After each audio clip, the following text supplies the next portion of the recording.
Dinajpur medical কলেজে আমাদের Kantara Rimi ma'am অনেক অত্যাচার নির্যাতন চালিয়েছে। ইভেন অভিভাবকদের সহ যদি স্টুডেন্টরা যায় তাহলে অভিভাবকদেরও তিনি অকথ্য ভাষায় গালিগালাজ সহ নানা ধরনের অত্যাচার করেছে। ইভেন দেখা গেছে আমাদের যদি ভাইভাতে যদি কোনো মেয়ে হিজাব পরে যায় বা আংটি পরে গেছে, এই অপরাধে তাকে ফেল করানো হয়েছে। তো এতদিন ফ্যাসিবাদের সাহায্য নিয়ে উনি এগুলো অত্যাচার দিনাজপুর মেডিকেলে চালাই গেছে।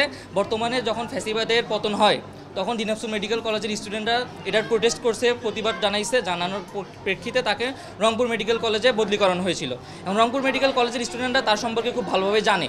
তারাও এই নোটিশ পাওয়ার সাথে সাথে প্রিন্সিপাল স্যারের কাছে গিয়ে প্রতিবাদ জানায় এবং প্রোটেস্ট করে এবং বলে যে আমরা তার একটা ক্লাসও চাই না এবং তাকে রংপুর মেডিকেল কলেজে যেন পাও না দেওয়া হয়।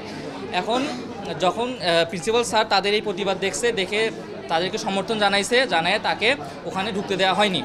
এর প্রেক্ষিতে দেখা গেছে যে নওগাঁ মেডিকেল কলেজে এক কথায় আমাদের এই ম্যামকে চাপায় দেওয়ার একটা ষড়যন্ত্র চালানো হচ্ছে। কারণ হচ্ছে নওগাঁ মেডিকেল কলেজ মূলত একটু পিছনের দিকের মেডিকেল হওয়ায় এক্ষেত্রে তারা সিদ্ধান্ত নিয়েছিল যে যদি নওগাঁ মেডিকেল কলেজে তাকে দেওয়া হয় তাহলে সেখানে কোনো সমস্যা হবে না। কিন্তু আমরা এই ফ্যাসিবাদের দোষরকে মানি না, আমরা এর দৃঢ় প্রতিবাদ জানাচ্ছি।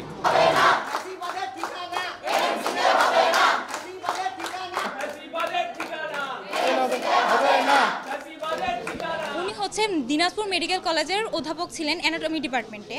তো উনি ওখানে এমন সব কাজ করেছেন যে ওখানকার স্টুডেন্টরা ওনার প্রতি অতিষ্ঠ।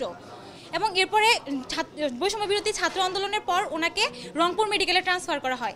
ওনার এই ধরনের ফ্যাসিবাদিক কার্যকলাপ এবং ওনার বিহেভিয়ারের জন্য, ওনার ক্যারেক্টারিস্টিক্সের জন্য রংপুর মেডিকেলের স্টুডেন্টরা ওনাকে অ্যাকসেপ্ট করে নাই। ইভেন ওনাকে জয়েন করার আগেই ওনাকে এগেন ট্রান্সফার করা হয়েছে এবং আমাদের মেডিকেল কলেজে দেওয়া হয়েছে। দুইটা মেডিকেল থেকে বিতাড়িত একজন টিচারকে কেন আমরা অ্যাকসেপ্ট করব? আর উনি হচ্ছেন একটু ধর্মবিরোধী মানুষ। ভাই উনি মেয়েদেরকে বলেন চুল খুলে আসবা, হিজাব পরে আসবা না, এটা কি ধরনের কথা?